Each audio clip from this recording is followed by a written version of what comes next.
Abre aspas. Quanto tempo dura o eterno?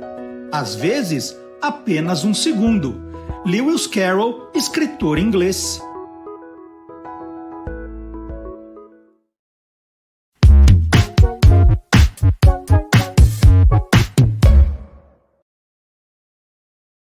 Olá, curioso! Olá, curiosa! Começando mais uma edição do Tô Lendo, o programa que mostra o lado curioso dos livros, dos autores, dos ilustradores, dos revisores, dos checadores, dos capistas, dos designers, dos livreiros e também dos leitores.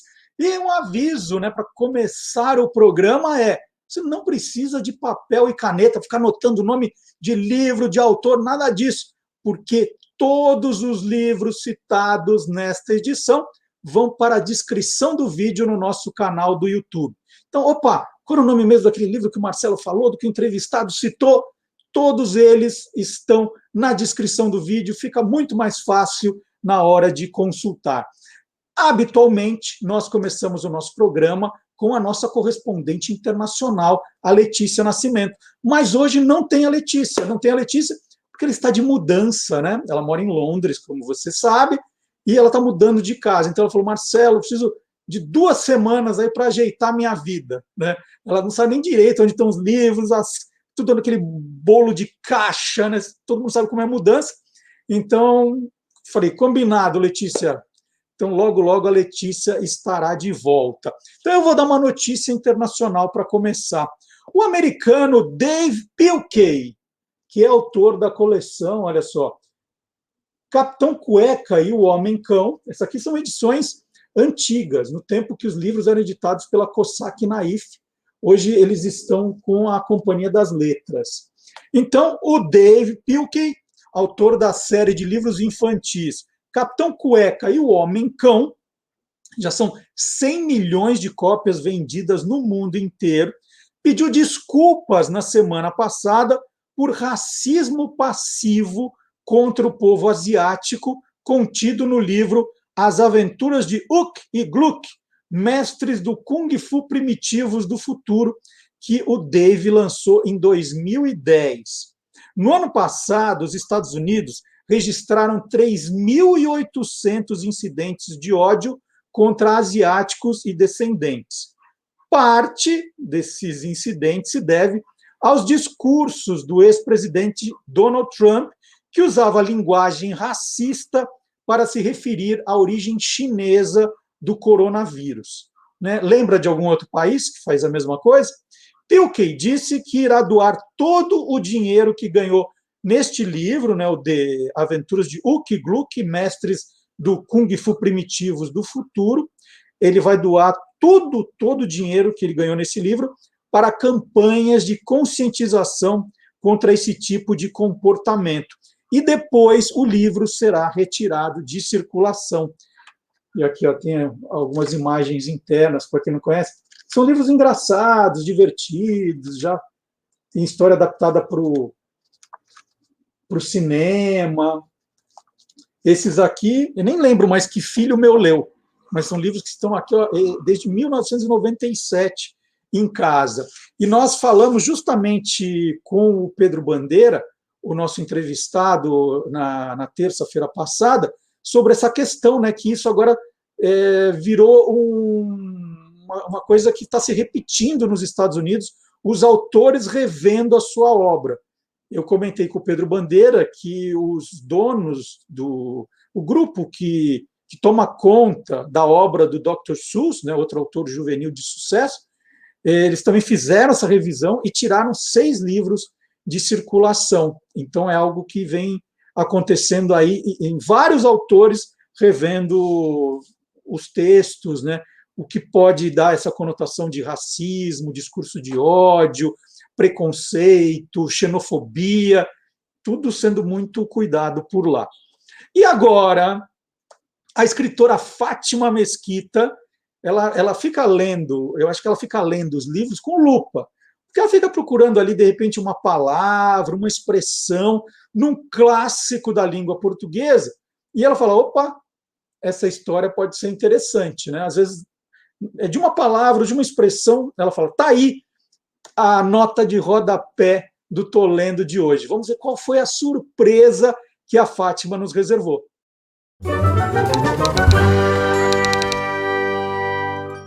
O Crime do Padre Amaro é provavelmente o maior sucesso do Eça de Queiroz, o escritor português. E foi lá em Portugal, em 1875, que esse livro saiu primeiro em fatias, aos pedacinhos, em capítulos, sendo publicado então na Revista Ocidental. E é desse livro que eu tirei um trechinho que eu achei instigante. Bora ver? Vá, esteja sossegada, tudo se remedeia.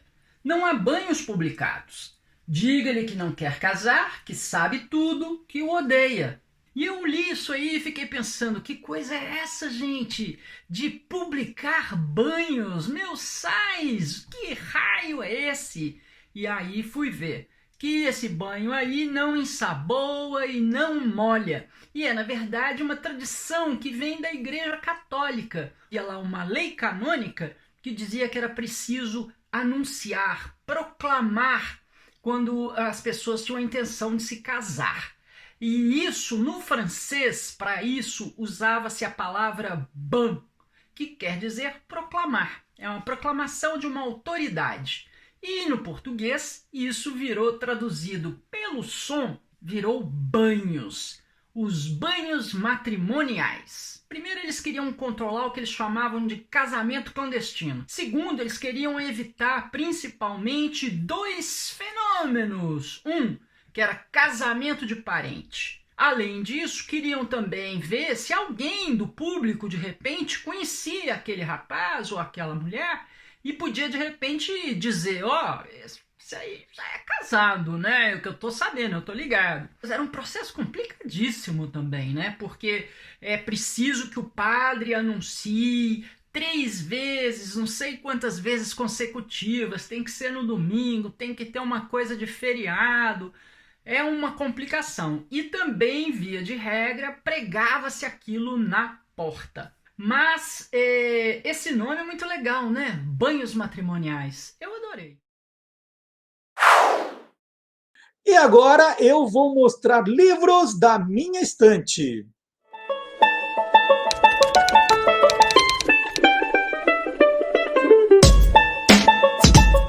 E eu tenho um monte hoje aqui para mostrar.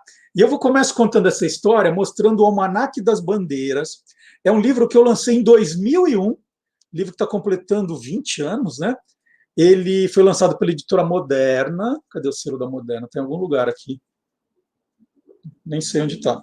Está aqui atrás. Editora Moderna, lançou em 2001, e é um livro que eu gosto demais, demais, demais. Só que hoje está fora de catálogo, viu, gente? Não adianta procurar, vocês só vão achar na estante virtual, em sebos. É um livro que eu adoro, sempre gostei, desde criança, de bandeiras, de ficar vendo quando elas mudam. Desfile de abertura dos Jogos Olímpicos, para mim, é o paraíso, né? Agora, essa bandeira, aquela. E quando esse livro foi lançado pela Editora Moderna em 2001, eles fizeram, né, os diretores fizeram uma festa da editora para o lançamento. Quem esteve nessa festa ganhou ainda essa sacolinha. Era uma bandeira do Brasil com o livro dentro. Isso aqui só quem estava lá no dia do evento ganhou. Então era uma sacola com a bandeira do Brasil e o livro. E aí, eu sou apaixonado por bandeiras e eu coleciono também livros de bandeira, né? Tenho o meu, está fora de catálogo, quem sabe volta. E aí eu comecei a colecionar também. Esse aqui foi um dos primeiros, em francês, Le Drapeau du Monde, que é assim. Vou mostrar alguma. Eu tenho tantos livros que eu não vou poder ficar mostrando muitos, né? Mas olha só para vocês terem uma ideia do interior dos livros, como a coisa funciona. Esse foi um dos primeiros. Depois tem esse aqui que também está bem antigo. Aventura Visual, Bandeiras, o maior desfile de bandeiras do mundo, suas histórias, lendas, cores, significados e como devem ser usadas. Esse aqui é da editora Globo. Esse livro é maravilhoso, a parte de fotos. Tá vendo aqui, ó? Então, aí você tem alguns países só, mas eu nem vou mexer muito que o livro já está despencando. Mas olha só, Canadá e Nova Zelândia. Esse livro é espetacular. Olha só, América do Sul, a bandeira do estado de São Paulo. Lindo, lindo, lindo.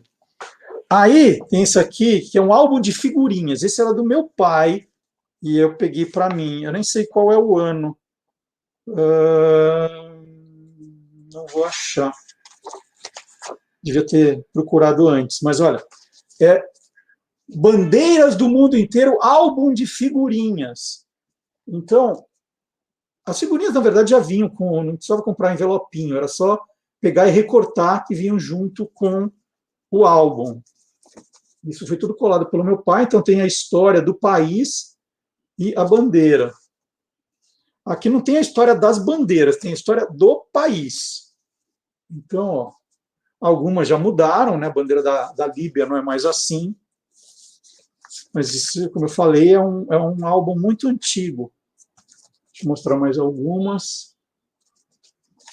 Pois as bandeiras dos estados brasileiros. Olha a bandeira de Santa Catarina, como era, gente. Quem já viu? Ó? As bandeiras também mudaram, as bandeiras do Brasil. É muito, muito legal. Rio Grande do Norte, olha como eles colocaram. Isso aqui, Amazonas. Não estou reconhecendo algumas aqui. Tem um outro que são bandeiras, não são necessariamente de países, mas todo tipo de bandeira. E esse livro é bem mais novo que o meu, e eu tive o cuidado de colocar no meu livro ali de 2001 algumas coisas que eu vi aqui também. Por exemplo, aquelas bandeiras usadas em sinais, tanto de aeroportos quanto navais. Eu coloquei no meu também bandeiras de piratas. Então, eu fiquei muito feliz com esse aqui, porque tem muita coisa que eu já tinha pensado. Esse tipo de divisão por países que se juntam, né?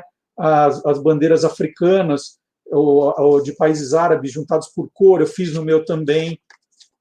Então, isso me deixou feliz, porque era um caminho que eu usei. Então, bandeiras são tricolores, bandeiras com estrelas, eu fiz essa divisão também, que as bandeiras da navegação eu tenho também. Então, é um livro que veio depois do Almanaque das Bandeiras e que seguiu um pouco daquele padrão. Tem aqui um que eu comprei numa Bienal, não vou lembrar qual, que é uma edição do Senado Federal, e a história das bandeiras dos estados brasileiros, as leis, né, que foram criadas para cada bandeira, para o hino, para o brasão. É um livro mais de texto, mas é importante para quem estuda bandeiras. A bandeira entra bem pequenininha, e depois tem todo o texto explicando a bandeira, a legislação, como ela pode ser usada. Aqui é um outro livro de 1999, que eu gosto muito, a História dos Símbolos Nacionais. Então, não é só bandeira, tem o brasão, tem o selo, tem a história do hino, a evolução da bandeira brasileira. Aliás, quem gosta de histórias de bandeira, no site do Guia dos Curiosos tem uma história que não tem nem nesse livro aqui, ó. Quem me contou foi o Thiago José Berg. O Thiago José Berg tem um livro de bandeiras também espetacular, bandeiras de todos os países do mundo, vale a pena conferir. E o Thiago me contou uma história, e eu publiquei no site do Guia dos Curiosos, que é a bandeira brasileira, já teve uma estrela vermelha na bandeira brasileira? Quem sabe essa história? Tem no site do Guia dos Curiosos. Mais alguns, ó, eu falei que tinha muito hoje. The Illustrated Flag Handbook. Esse aqui, ó, é um livro pesado, capa dura. E esse é país por país, a bandeira. Aí tem um pequeno resumo da história do país. E aí a história do país e da bandeira. Mais da bandeira. Outro. Está acabando, gente. Está acabando, está acabando. The World Encyclopedia of Flags. Também segue o mesmo padrão, né, com as bandeiras e uma explicação sobre as bandeiras. Agora, esse aqui tem das regiões também. Então, por exemplo, aqui tem a Áustria, então tem as regiões, os estados austríacos. Então, ele é super completo por causa disso. Não é só do país, olha. Então, as regiões da Bélgica, que tem bandeira. Esse, quer ver, Espanha. Então, aqui, ó. as bandeiras das regiões da Espanha, não é só do país. Esse é enciclopédico mesmo. Mais um. Ó, tem mais esse e mais outro, hein? The Complete Flags of the World. Esse é bonito. É muito... o design dele é maravilhoso. E ele tem aí dos países, né? Aqui não entra em estados, mas tem os brasões, tem todos os brasões também. Os textos são muito bons, muito objetivos, fácil de ler. Olha só. Eu adoro todas essas coleções. Fico estudando aqui as minhas bandeiras. Algumas me confundem ainda. Olha só, que livro maravilhoso. E por último, um que eu sou apaixonado pelo projeto gráfico. Eu falo assim, quando eu for relançar o Almanaque das Bandeiras, ele tem que ser bonito assim, como esse Le Drapeau Panoramique. Porque ele é bonito assim, e mais bonito ainda porque ele abre, gente. Olha que espetacular. Ele vai abrindo, formando pôsteres, dependendo do tema das bandeiras. Esse aqui dá para a gente fazer bandeira com as páginas do livro. Então, olha só, aí é dividido por cores, por temas. Olha que livro. Como eu falei, eu quero um igual desse quando eu for relançar o Almanaque das Bandeiras. Que edição. Então, está aqui a minha coleção. Eu tenho mais alguns na estante, mas esses eram os mais bonitos. Aí eu queria mostrar, então, a minha coleção de livros de bandeiras. Se você tem algum, gosta do tema, e viu que eu não tenho ainda na minha coleção, escreve para mim, me dá dica, de repente eu vou atrás, que eu adoro, vocês podem ver, alguns falam, não, mas por que livro repetido? Mas sempre tem um detalhe, um outro, que escapa de um, tem no outro, esse tem os brasões, esse tem as explicações melhores, esse traz bandeiras mais antigas. Então, se você conhece algum bonito assim, que eu não tenha, por favor, deixe o seu comentário aqui no vídeo. E agora, uma dica... eu vou colocar, gente, não se desesperem, todos os nomes de todos os livros que eu mostrei, menos o... Eu vou pôr o meu também, mas aí você tem que procurar esse em sebos ou na estante virtual, hein? Vou colocar o meu também, que está fora de catálogo, não adianta pedir na Moderna. Todos os livros citados agora por mim estarão, né, na descrição do vídeo no canal do YouTube. Fala, nossa, qual é o nome daquele bonito que o Marcelo foi abrindo? Está lá. Então, todos esses livros, olha, são muitos, hein? Vão estar na descrição do vídeo. E uma dica de curso online. Era uma vez a história dos contos de fadas com o escritor Tino Freitas. O Tino deu uma entrevista para a gente aqui sensacional, alguns programas, falando que ele está escrevendo um livro novo numa máquina de escrever. E agora ele está fazendo esse curso dias 13, 14 e 15 de abril, das 19 às 22 horas. Quem quiser saber valor, como faz para se inscrever, pode entrar em contato com ele pelo e-mail Tino Freitas, tudo junto, tinofreitas@gmail.com. E o Tino, de verdade, é um grande contador de história. Ele conta que a gente fica ali, né, totalmente absorto ali nas palavras dele. Então, vale a pena, se você gosta do tema, de repente quer começar a escrever também contos de fada. Como é que escreve história de princesa, de rei, de cavaleiro, né, dos bichinhos que falam? É uma boa oportunidade. 13, 14 e 15 de abril com Tino Freitas, tinofreitas@gmail.com. E agora é hora da nossa entrevista. A gente não conversou ainda, no Tô Lendo, com livreiros, né, que tem uma importância vital em todo o processo. Eles ajudam, né, que as editoras e os autores cheguem até o público. Eles são uma peça muito importante nessa engrenagem do mercado de livros. Então, hoje, a nossa conversa será com uma livreira, hora da nossa entrevista.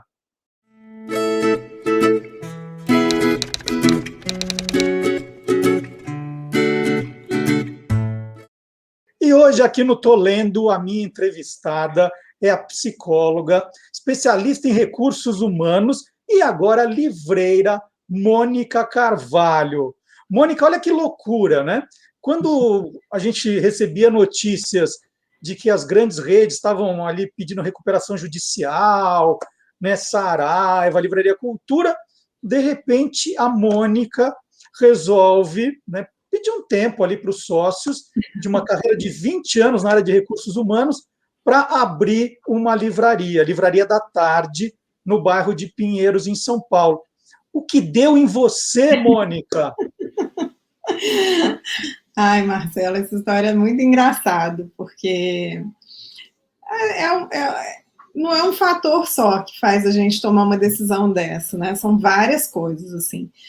A primeira coisa, você já disse aí, né? São 20 anos no mundo de RH. Então, acho que eu já estava, assim, um pouco querendo viver outras experiências.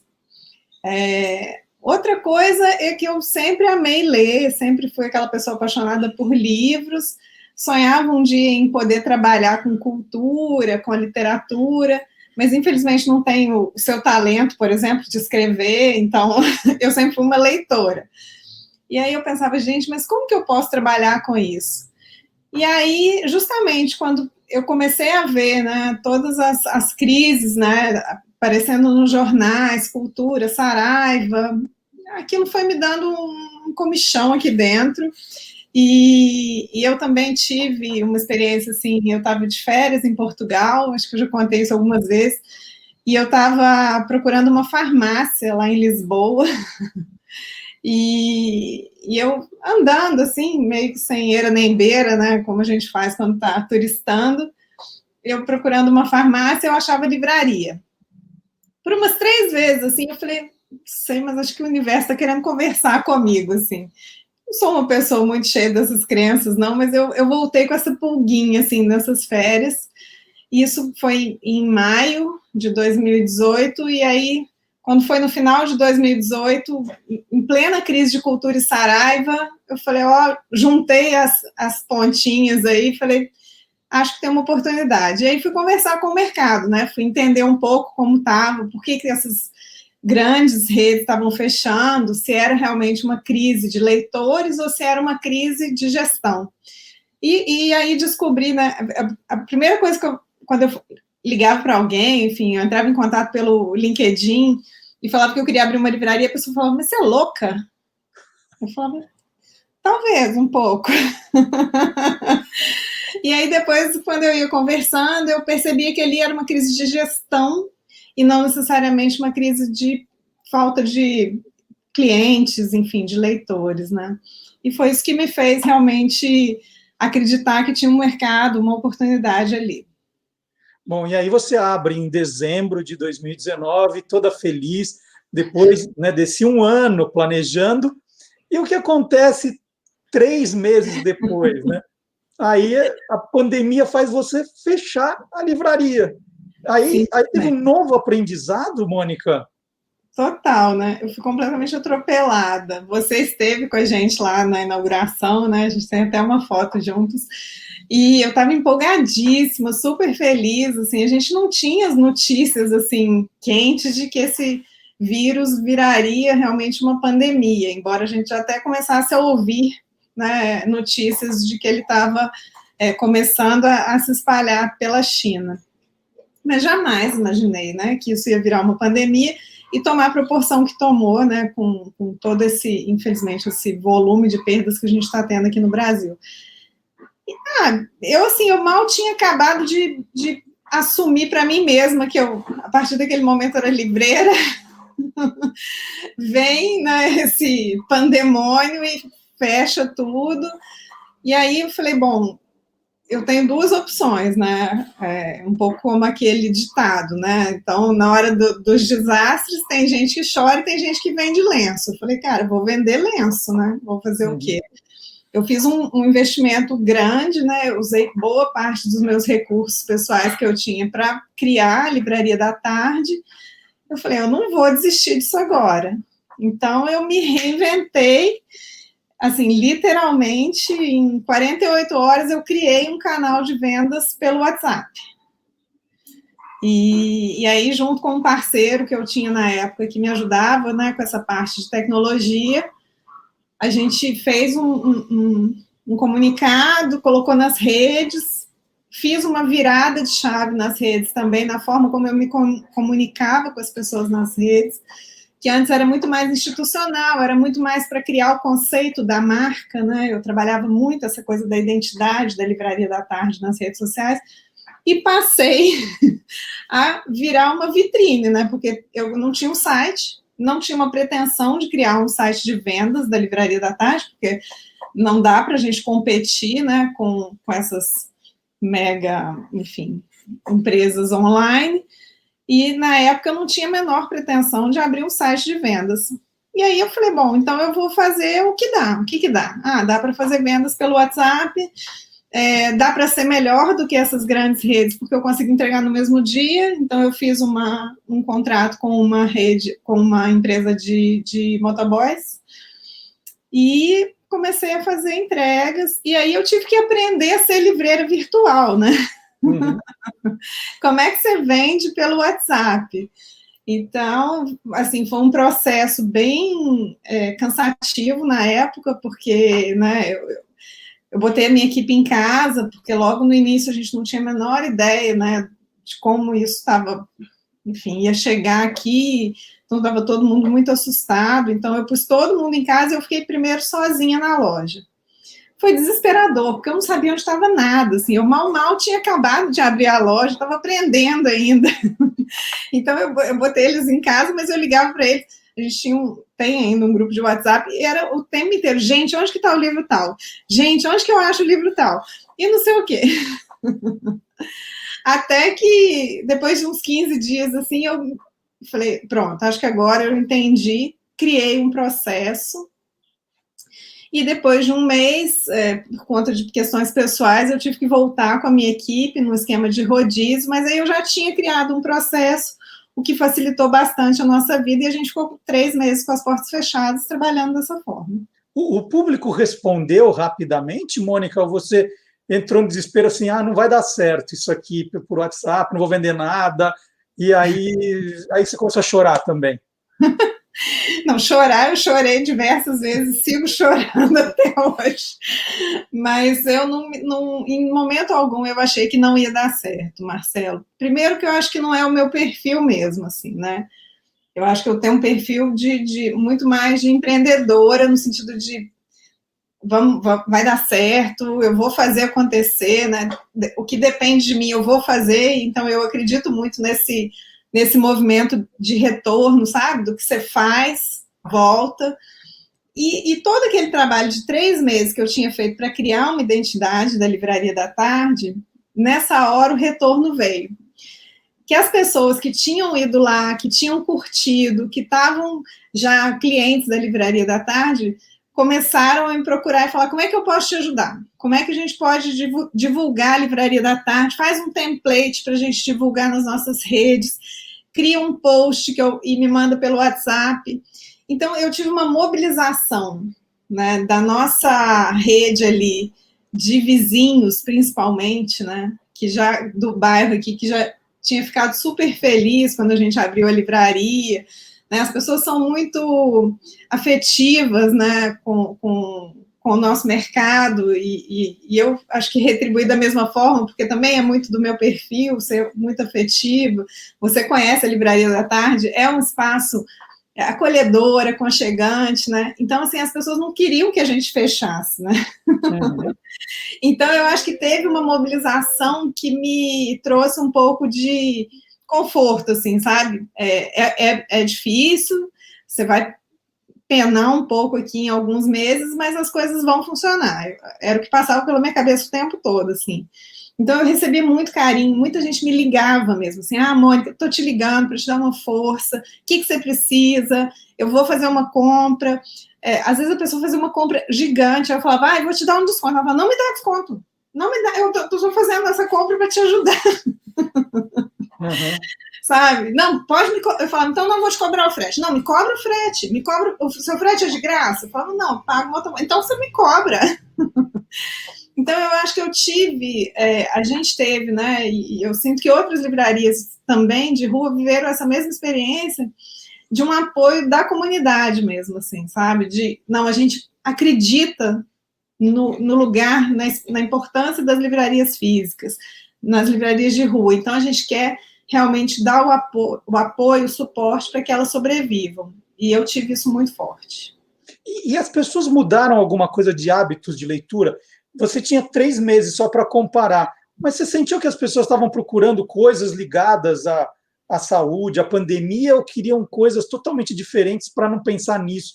Mudou o tipo de leitura das pessoas? Marcelo, assim, como é uma coisa que se prolonga por um ano, deu para a gente acompanhar muito essas mudanças, né? Então, assim, logo no início, muita gente procurando livros que tinham temas correlatos, vamos dizer assim. Então, Ensaio sobre a Cegueira, A Peste, livros que tinham alguma coisa. Eu lembro que eu vendi muito tinha acabado de lançar o do Rui Castro. Nossa, esqueci o nome agora, me fugiu o nome. Mas que o primeiro capítulo dele é sobre a gripe espanhola, que é mais um dos livros maravilhosos do Rui Castro. Era sobre os anos 20, né? Exatamente, sobre os anos 20, mas me fugiu o nome. Eu estou com a capa dele na cabeça, mas não estou lembrando do nome. Depois vem. E eu me lembro que eu vendi, foi um dos meus livros mais vendidos no início da pandemia. Aí, bom, passou essa fase, aí as pessoas começaram a me pedir livros mais leves. Ai, não, eu estou precisando de livros mais leves. Me indica alguma coisa que não tem a ver. Aí comecei a indicar livros mais poéticos, né? Então, Walter Ugumãe, Lígia Fagundes Telles, sabe assim, as pessoas queriam fugir um pouco desses temas assim mais duros. Contos, crônicas, então Veríssimo, Antônio Prata, começou a sair umas coisas mais leves assim. E aí eu acho que quando foi em outubro, novembro, as coisas foram assim, entre aspas, normalizando, né? No sentido de que as pessoas voltaram a ler o que elas realmente queriam, né? Uhum. Elas se desprenderam um pouco daquele pânico inicial e depois da necessidade de se tornar um pouco mais leve, aí elas voltaram assim, então beleza, o que tem de lançamento, quero ler e tal. E agora, infelizmente, a gente voltou àquela tensão, aquele medo, aquela insegurança, e de novo há uma volta ao pedido de livros mais leves, de histórias assim menos duras, de romances, de coisas mais assim, ou então um romance policial, alguma coisa, sabe, que te tira mesmo dessa realidade. Eu sinto muito isso hoje, assim. Muita gente que nunca leu poesia, disposta a ler poesia, porque não está conseguindo se concentrar, porque está muito esgotado. Então, me indica crônica, contos e poesias, porque eu não estou conseguindo ler livros muito longos. Então, acho que teve uma mudança no comportamento ao longo de todo esse ano. Essa que é a verdade. Mônica, pela sua formação em psicologia, você tem um canto, né, dedicado a isso, bem na entrada da Livraria da Tarde. É um assunto que você gosta, que, obviamente, você vai ter muitos amigos que vão te visitar procurando isso. O tema psicologia entra como aí nessa linha do tempo que você fez nesse um ano de pandemia?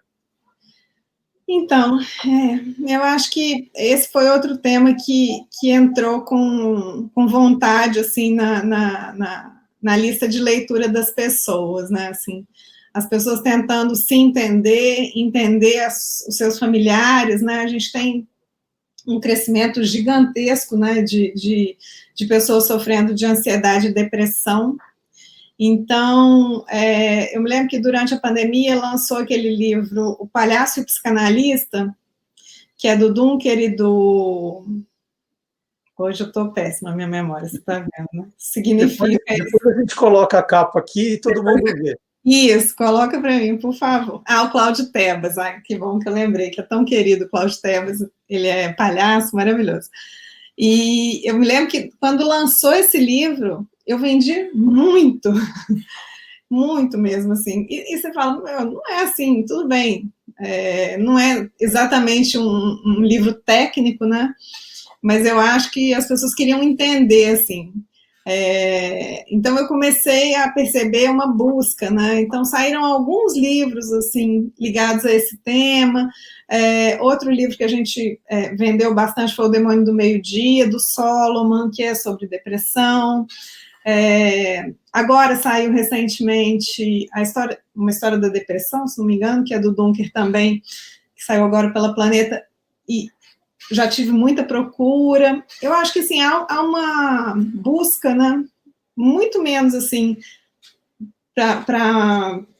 deixa eu ver se esse livro me ajuda, mas deixa eu ver se esse livro me ajuda a entender o que eu estou vivendo, o que a minha família está vivendo, sabe? Assim, porque eu acho que de verdade as pessoas estão vivendo esse cenário de insegurança, né? Então, e a gente está se privando, inclusive, de buscar ajuda às vezes, né? Então, tem muita gente que passa mal e não vai ao hospital e não vai buscar um médico porque tem medo. Então, eu acredito que isso está levando as pessoas a buscarem também uma literatura específica sobre determinados temas. Tem um outro livro que saiu também, que chama Talvez Você Deva Conversar com Alguém, que foi um livro muito procurado. Esse eu tenho. Você tem, né? Esse é um livro que, nossa, faz muito sucesso, a gente vende bastante. Tem vários blogueiros, né, booktubers, que recomendam a leitura desse livro, então eu vendo ele bastante. Algumas coisas ligadas à pandemia eu vendi logo que saíram, mas eu sinto que o tema se desgastou um pouco, sabe? Então, assim, por exemplo, o Harari lançou um livro fininho, tema sobre tema sobre a pandemia, alguma coisa assim, notas sobre a pandemia. E logo que saiu, vende super bem. Agora eu ofereço, não, esse tema eu não quero. Não está realmente assim chamando atenção, sabe? Uhum. E qual foi o campeão da pandemia, então, Mônica? Qual foi o mais vendido por você pela Livraria da Tarde nesse um ano? Esse um ano e tanto já, né? Já são 1 ano e 3 meses, né? Olha, o nosso livro mais vendido, e segue sendo o mais vendido esse ano, em 2020 e 2021, é o Torto Arado, do Itamar Vieira Júnior. Eu falo com o Itamar, eu fiz um curso com ele, né? E todas as vezes que eu tiro um relatório dos mais vendidos, sai lá, Torto Arado em primeiro, eu falo, Itamar, você segue o campeão de vendas aqui na Livraria da Tarde, assim. E fico feliz demais, porque é um autor brasileiro, um autor baiano, né? Então, que saiu desse eixo aqui, Rio-São Paulo, negro, enfim, uma pessoa espetacular. É o primeiro romance dele, né? Então, de fato, é maravilhoso, assim, a gente ter a oportunidade de ter essa visibilidade com um autor brasileiro. A Todavia acabou de fazer um anúncio lindo nos jornais falando do 100 mil exemplares de Torto Arado, fiquei super feliz. Mônica, tem muita gente que acha que a leitura ela acabou sendo redescoberta pelas pessoas os que ficaram mais tempo em casa. Sim. Encontraram mais tempo para ler. Você acha que quando passar essa história toda da pandemia, essas pessoas continuarão lendo ou vai ter tanta gente em festa, em aglomeração, que aí o livro vai ser deixado de lado, hein? Tomara que não, Marcelo, tomara que não. Eu acho que não, né? Porque eu acho que a leitura, depois que ela pica a gente, assim, é como um bichinho mesmo, assim, né? É difícil a gente abrir mão dela, assim. Então, eu percebo muito de falas de clientes, assim, que eu li uns 4 livros por ano. Agora, depois da pandemia, eu subi para uns 12, né? Eu estou lendo muito mais. Tem gente que está lendo 3, 4 livros por mês. Então, eu recebo muitas ligações, muitos WhatsApps de clientes falando, Mônica, então, aquela pilha que eu comprei no mês passado já acabou. Gente, eu tenho inveja de quem fala isso para mim. Nossa, gente, a pessoa já leu tudo que ela tem em casa. se eu olhar a minha estante aqui, certamente eu devo ter lido 1/3 do que está aqui, entendeu? E eu falo, gente, que inveja que a pessoa conseguiu ler tudo que ela comprou. A pessoa fala, eu não tenho mais um livro para ler, você me entrega hoje? Eu falo, nossa, te entrego, claro, como pode uma pessoa ficar sem um livro para ler em casa? E, então, eu acho que depois que você cria o hábito, porque é muito isso, né? Assim, leitura é muito hábito. Se eu fico sem ler um dia, eu sinto falta. Eu sou a pessoa que tem um pouco de ressaca de livro. Então, às vezes, eu preciso de 1, 2 dias para desapegar daquele livro que eu amei muito, tem livros que eu tenho saudade dos personagens, né? E eu participo de muitos clubes de leitura, então, às vezes você lê o livro, aí você vai lá e fala pra caramba dele no clube de leitura, aí eu fico assim, nossa, fico com uma dó de passar para outro. Uhum. Mas eu sinto falta, às vezes eu falo, não, vou ficar 2 dias sem ler nada para eu poder... E sem ler nada é uma mentira, porque também eu falo, então, beleza, já que eu não vou ler prosa, então eu vou ler poesia. Eu sempre leio poesia, todos os dias da minha vida eu leio poesia. Eu deixo, do lado da mesa eu tenho uma estante e eu deixo uns livros de poesia, então no café da manhã eu sempre gosto de ler uma poesia. E algumas poesias, né? Então, assim, nunca deixo de ler, mas deixo de ler um romance, às vezes, para desapegar um pouco daquele que eu ou gostei muito ou não gostei muito, né? E tive que ler até o final. Mônica, em 95, quando eu lancei o Guia dos Curiosos, a livraria Siciliano, olha, veja só, Siciliano, me convidou para fazer lá uma noite de autógrafo, mas não era a noite de autógrafo dos meus amigos, né? Era uma que eles falaram assim, olha, nós vamos te colocar numa loja, escolheram do Shopping Paulista, mas você fica ali, as pessoas vão passar e vão comprar o livro, né? Doce ilusão, vendeu um só. Mas eles me colocaram numa mesinha bem na entrada da loja. Então as pessoas estavam achando que eu era o balcão de informações. Então as pessoas vinham já com um papelzinho, ou com um nome na cabeça, ou com uma vaga ideia. Ah, tem um livro assim, tal, né? Mas eu tinha a sensação naquela época que as pessoas entravam na livraria já sabendo o que elas queriam. E pelo que você está relatando, as pessoas hoje confiam muito nas indicações que os livreiros dão.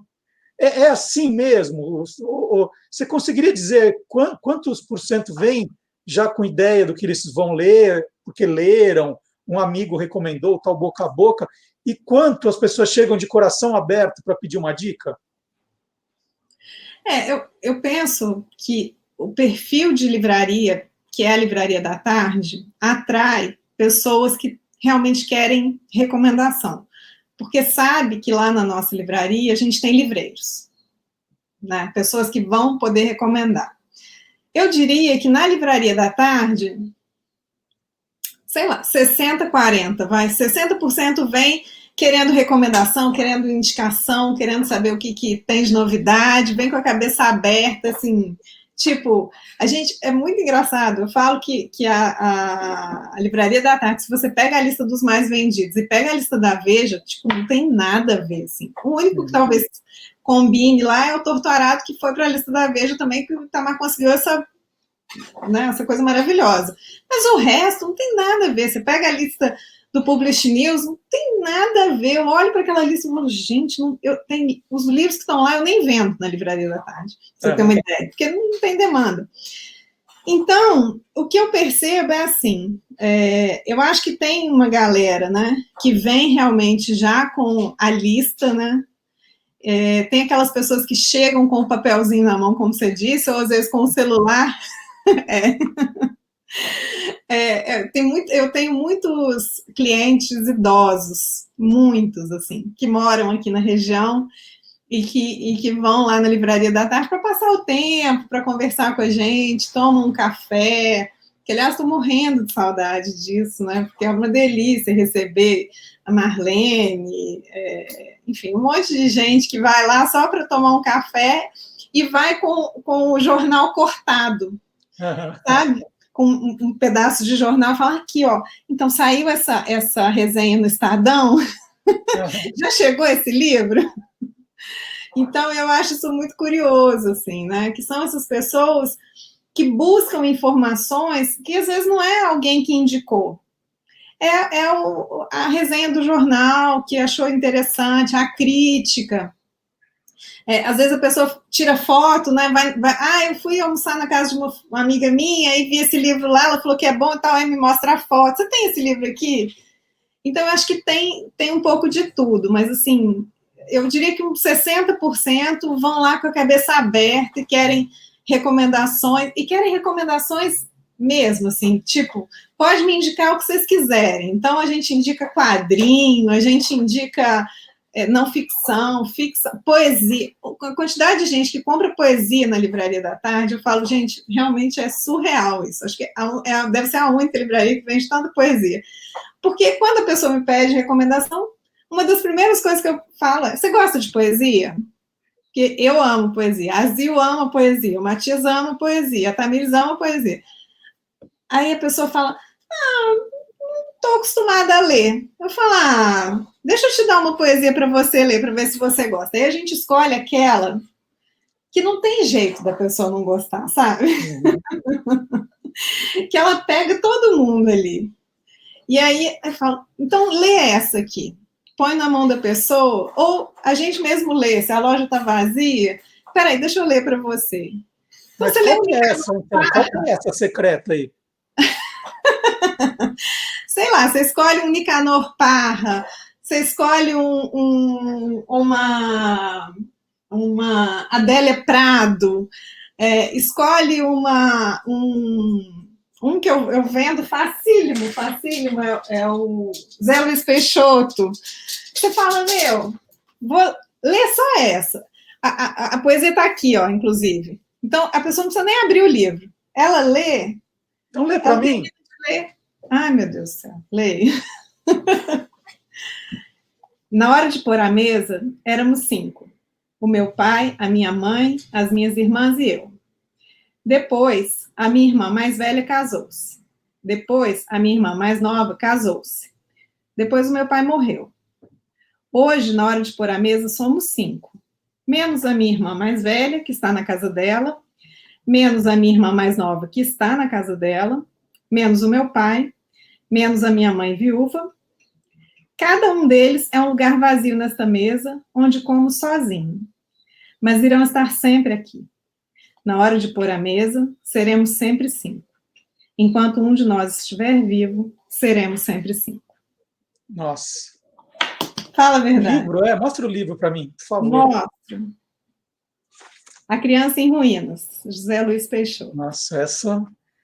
Gente, a Mônica sabe o que ela está dizendo, viu? Olha, que emocionante. Não é? Ô, Mônica, em 2019 inteirinho, né, que você teve que ouvir que você está pensando em abrir uma livraria e você estava louca, né, que você falou que as pessoas diziam, você conclui que eles tinham razão ou não, hein? Com certeza. Mas é a loucura de que provavelmente nunca mais eu vou me livrar disso, né? É engraçado demais, assim, que todo mundo que eu conversava falava para mim assim, você sabe que você não vai conseguir ter esse dinheiro que você ganha aí no mundo corporativo, né? É isso mesmo que você quer? Porque é terrível, depois que você entrar, você não vai sair mais. Só que você não vai ter esse dinheiro e tal. Eu falava, não, tudo bem, vamos ver. E é exatamente isso, né? Porque é um mercado, o Alexandre Martins Fontes, ele fala isso, né? É um mercado de tostões, né? A gente rala pra caramba para conseguir, de fato, ter uma margem, né? E sobrar algum dinheiro. Eu não sei como que é ter uma livraria fora de uma pandemia. Eu imagino que seja bem melhor, né? Financeiramente, né? A gente teve um pouquinho desse gosto aí no final do ano, né? Que foi, assim, muito bom em termos de vendas. Mas, em momento algum, eu tive a oportunidade de fazer tudo que eu planejei, né? Assim, porque nos primeiros 3 meses, onde a gente teve os eventos e tal, a livraria era pouco conhecida. Então, eu não tive, assim, a casa cheia, vamos dizer assim. Eu não cheguei a ter um evento com a livraria lotada. Eu não fiz um lançamento de livro com a livraria lotada. Eu não tive isso. Uhum. Então, eu não sei como é. mas eu imagino que seja maravilhoso. Logo voltaremos. E eu espero que algum dia, não tão logo assim, mas enfim, a gente possa ter isso de novo e a gente possa ter, inclusive a gente possa se reinventar também, né, Marcelo? Porque eu acredito muito nesse modelo híbrido, né? Eu acho que daqui para frente a gente sempre vai ter esse modelo híbrido. Hoje eu faço o clube de leitura da Livraria da Tarde pelo Zoom. E aí eu tenho participando do clube de leitura pessoas no Rio, em Minas, no Rio Grande do Sul, tem uma moça da Flórida que participa com a gente. Você imagina quando eu voltar para o clube de leitura presencial? Essas pessoas não vão poder participar? Entendeu? Você nunca vai poder abandonar esse formato. Exato. Eu vou ter que achar um meio termo, onde eu tenha ou um clube que seja só online, ou dar um jeito de fazer o clube misturado, né, tendo o Zoom acontecendo e o presencial, porque eu acho que eu não consigo mais não fazer nesse modelo online. Olha, quero muito agradecer a Mônica Carvalho, dona da Livraria da Tarde. E atenção, para quem não conhece ainda, em São Paulo, na rua Cônego Eugênio Leite, 956, quase esquina com a Teodoro Sampaio, em Pinheiros. Daqui a pouquinho nós poderemos voltar a frequentar a Livraria da Tarde presencialmente, mas por enquanto você pode pedir as suas indicações de poesia ou não, né, para a Mônica. Tem um número de WhatsApp? Como é que funciona? Tem. O nosso WhatsApp é 11 96383 1939. E a gente está com o site de vendas desde janeiro, a gente lançou o site com o nosso acervo, então toda a curadoria que a gente tem na Livraria da Tarde está no site, que é www.livrariadatarde.com.br. Maravilha. Então, boa sorte, Mônica. Estamos na torcida, porque a Livraria da Tarde é lindíssima, gente. Vale a pena a visita e as indicações da Mônica são sempre infalíveis. Muito obrigado pela entrevista. E a gente agora encerra o nosso programa. Na semana que vem tem mais. Até o próximo capítulo. Tchau. Tchau, obrigada.